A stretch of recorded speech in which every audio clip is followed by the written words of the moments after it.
I don't think Med Supp's going anywhere. I think PDPs are going to increase significantly. I think copays are going to change, co-insurance, that type of stuff. But at the end of the day, let's be real. Your Med Supp clients are your wealthier clients. Are clients willing to spend an extra, say, $60 a month for their PDP? The answer is yes.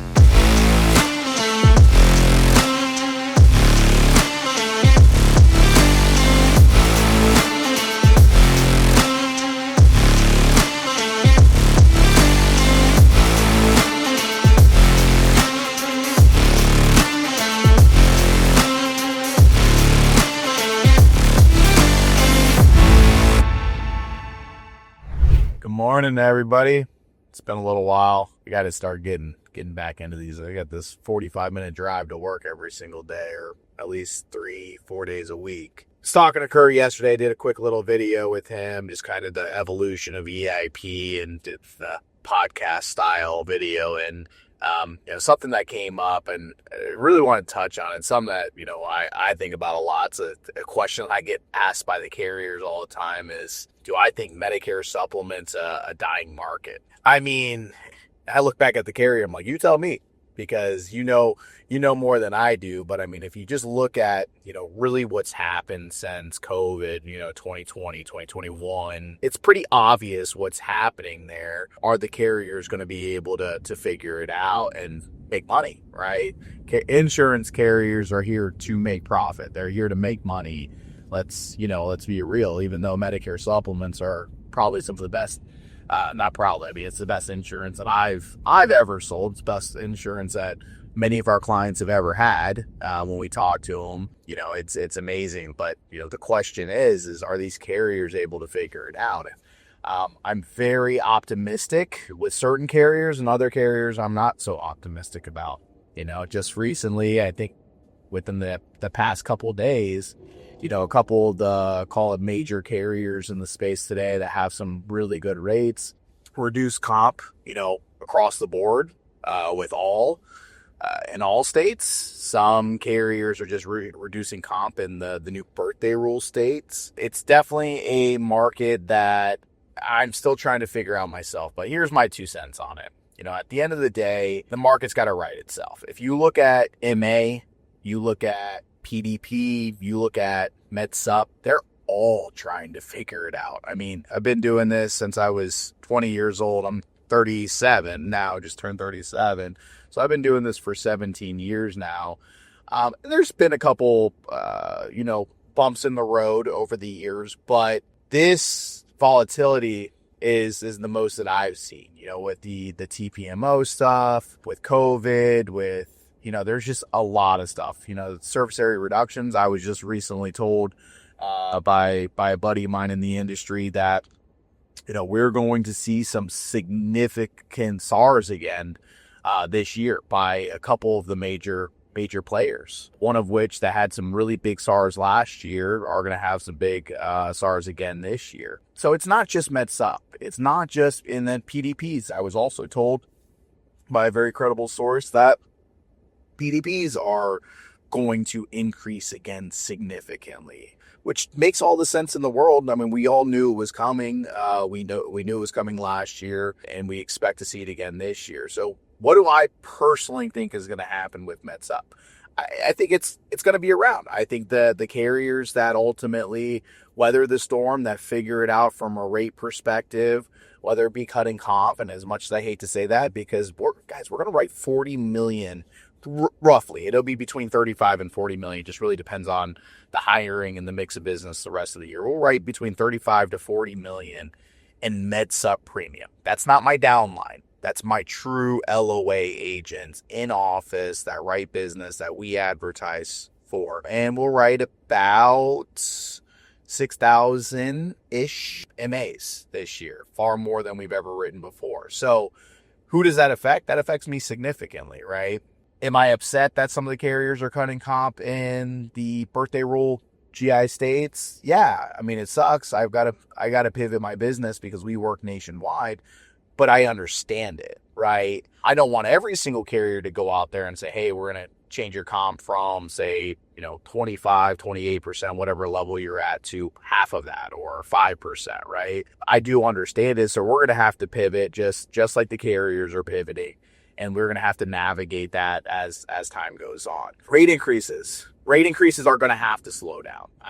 We need to get to a point where everybody's gotten back to where we saw with one of our core carriers, and you guys all know who I'm talking about here, 40% increase, but they're having to make it right? They're having to get to a point where they're profitable so they can stay in business and we can have the longevity of Med Supps being there.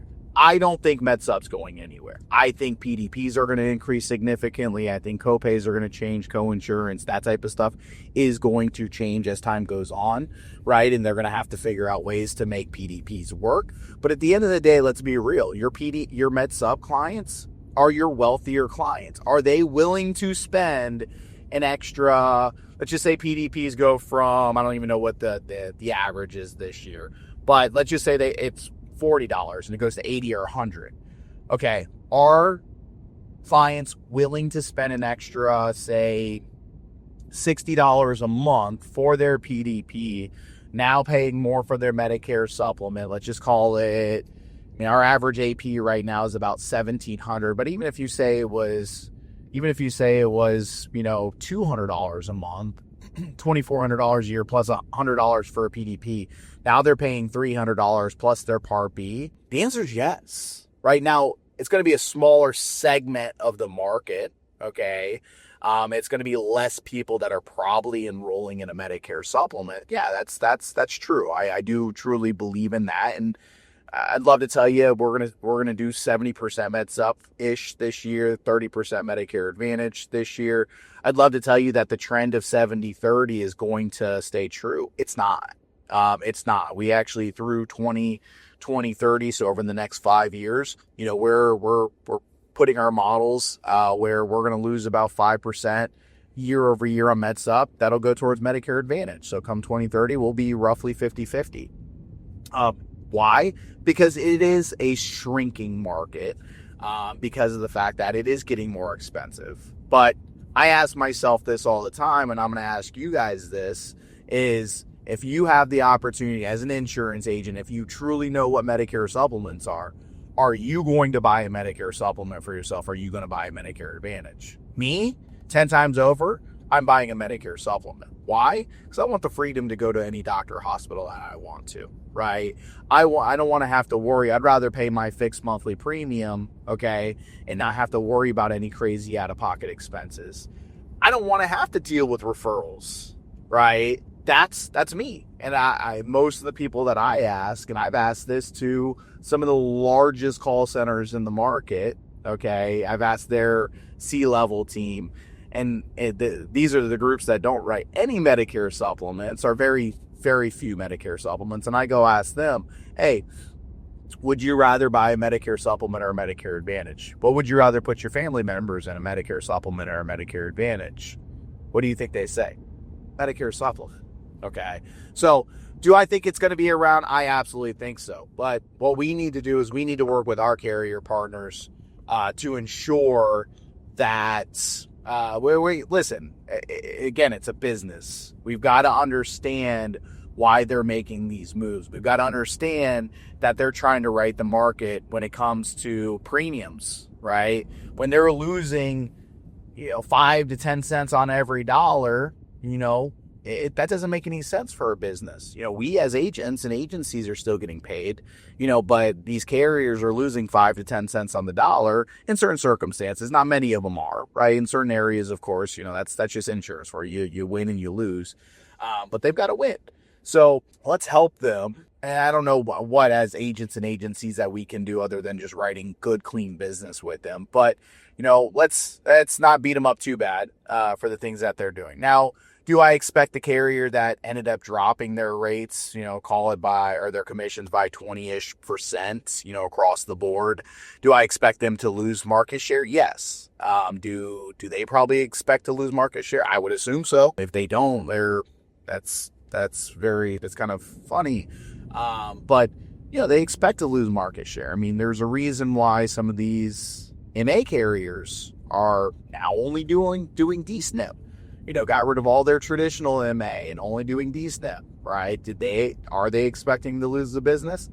Yeah, obviously, right? Or they wouldn't have cut the comp or pulled the product on Sunfire or whatever they did, right? So everybody's trying to figure it out right now. That's my 2 cents.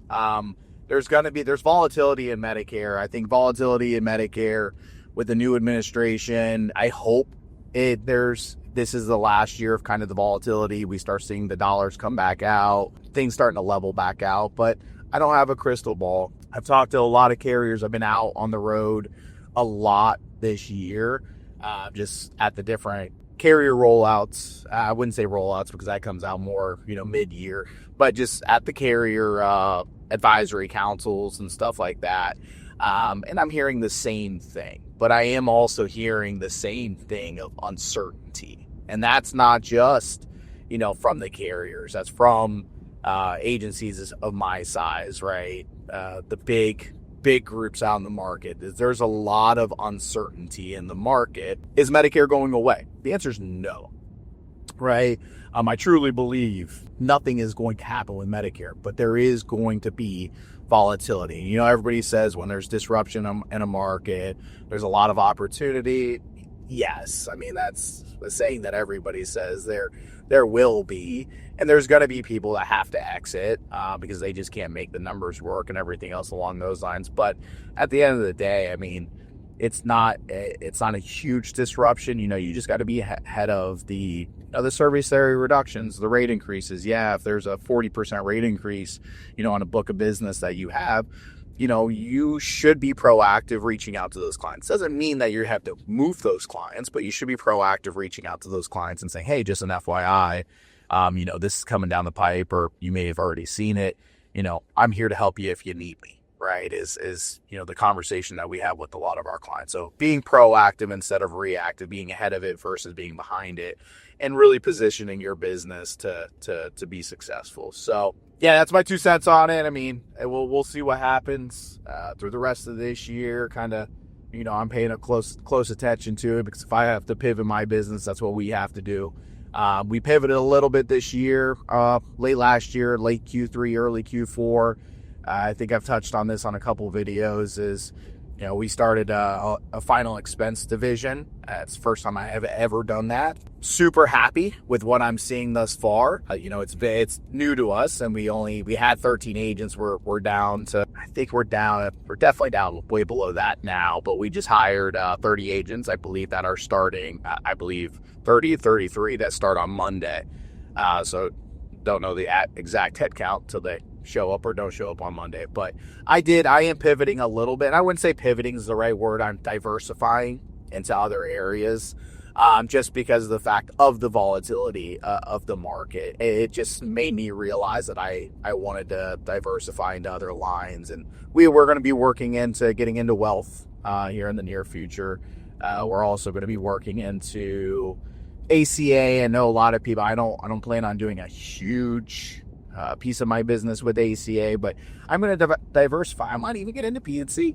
Who knows? Who knows? We're going to look at all different avenues, and I want to get to a point where, all of our eggs aren't in just one basket, aka Medicare, and make sure that in the event something ever were to happen to Medicare, we have other opportunities in other areas within insurance. I love Medicare.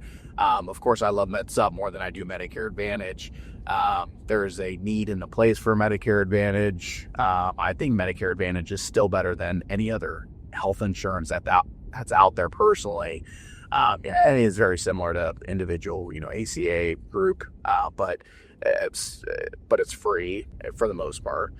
It's free. So I'm a fan of Medicare in general. I love Medicare. I love the feeling of helping people. Now, remember, everybody, I sold for the first few years of the company. So I've done everything from scrubbing the toilets to what I do today, being the CEO executive of who I am. But, would love to help you out anyway if you're looking to grow your business.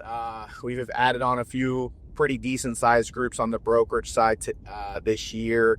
We're looking to probably bring on another 3 to 5. The onboarding's been pretty good. The way that we've been working with everybody's been great. So we're looking to onboard another 3 to 5 groups. And what we're ideally looking for in that group is somebody that's looking to grow. Maybe you're 2 or 3 person shop, or maybe you're 10 or 15, and you're looking to double your staff. You're looking to get into ancillaries. You're looking to diversify into other product lines. That's where we can help. Contracts are easy, right? And when I say contracts, levels are easy. We're practically direct on all carriers at this point. So getting you the same levels, or at least getting you the levels that you deserve, right? We would match or go better. That's the easy stuff. It's, how can we help you expand your business and your growth? We are still now working with 1-man shops, 2-man shops. I want people that have a few LOAs that have already got a foundation built, where you just need help with recruiting, you need help with marketing, you need help with scripting, you need help with training from a sales perspective and that type of stuff. That's what we're here for. That's where we're going to specialize in. So let us know how we can help you out. Reach out to us on our social media. Reach out to us at recruiting@teameip.com. Whatever you need, shoot me a message. I'll get somebody in contact with you.